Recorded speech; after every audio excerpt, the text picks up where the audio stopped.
இப்போ என்ன பண்ண போறேன்னா இந்த பாட்டுல இருக்கிற எல்லா சேலஞ்சும் பண்ண சொன்னாங்க.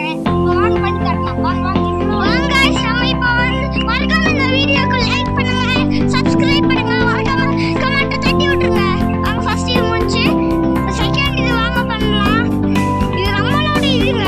மறக்காம இந்த வீடியோக்கு லைக் பண்ணுங்க, சப்ஸ்கிரைப் பண்ணுங்க, அப்புறம் கமெண்ட் தட்டி விடுங்க. இப்போ ப்ரோ பண்றாரு.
மறக்காம இந்த வீடியோ லைக் பண்ணுங்க, சப்ஸ்கிரைப் பண்ணுங்க, கமெண்ட் தட்டி விடுங்க. Thank you guys.